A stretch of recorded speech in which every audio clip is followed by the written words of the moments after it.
Kwanza kitu ya kwanza nimesema sikujui. That's the first thing. Kitu ya pili, Obina, let's just cut this interview short. Because kila kitu yenye mtu anasema hapa ni uongo. So me, I just wanted to know like what's the end goal of this interview. Guys, ni ajeni. Okay, kuna video ambayo nimeona, kuna jenzi mwenzangu ama jenzi mwenzetu ambaye amejulikana kama Redi Matere. Huyu jamaa nimemsikia stori zake zote kuanzia mwanzo mpaka mwisho, alivyoongea pale kwa Obina hadi kukaja na yule ambaye anayejulikana kama ni anti yake, but Redi amemkana, akasema yeye hamjui, na wakajaribu hata kupigia familia, baba anayeambiwa ni baba yake, pia akamkana hamjui.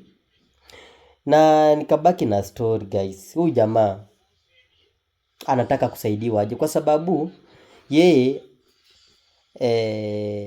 kuna stories zimeongelewa mingi, mara yeye ni mwizi, mara alikuwa anavuta bangi, mara sijui nini, vitu mingi zimeongelewa.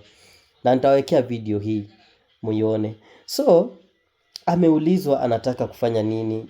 Jamaa akasema yeye anataka kuwa calligraph ama anataka kukua kama, so kumaanisha yani anataka kuwa msanii. Na Obina alikuwa ameamua kusaidia jamaa kufanya nini? Hata walikuwa wameshatoa track fulani, kama wamesha shoot video kulingana venye Obina alielezea. So ilikuwa after the show, kama amekubali kusaidiwa, hii video ishutiwe, yani postiwe, na kupitia kwa hiyo video maybe asapotiwe kama msanii.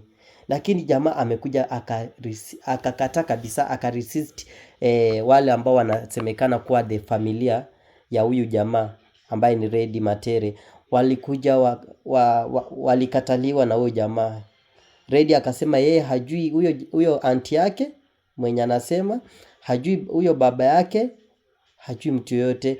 Redi kulingana na story yake anasema kuwa yeye aliwachwa kwa street akiwa mdogo.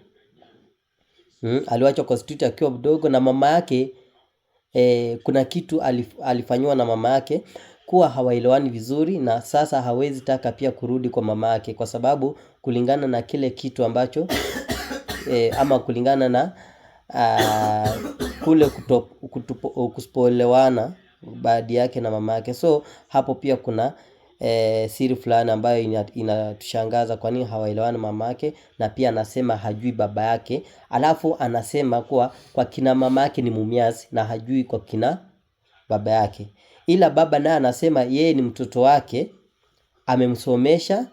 Redi amejaribu kuenda shule tofauti, akashindwa kusoma, akaenda akaiba vitu za wanafunzi wenzake kule shule, wakastruggle na yeye mpaka vile alivyomaliza shule.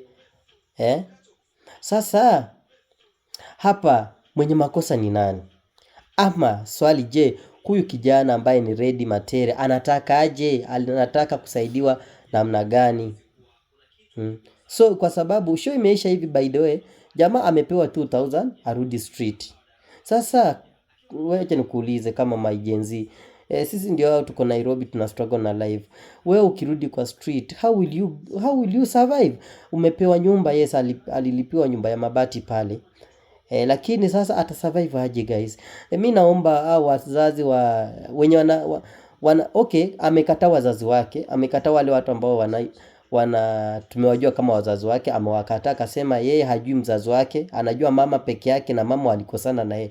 Sasa mimi ningependa kuwaeleza ama ningependa kuambia kama wale viewers, juu jamaa only helping mimi naona anaweza saidiwa peke yake na ni kutoka kwa mafans ama wale viewers wenye wanaona video. So guys, nyi muone venye mnaweza saidia huyu jamaa. Kama unajua uko na kakitu, tumia huyu jamaa.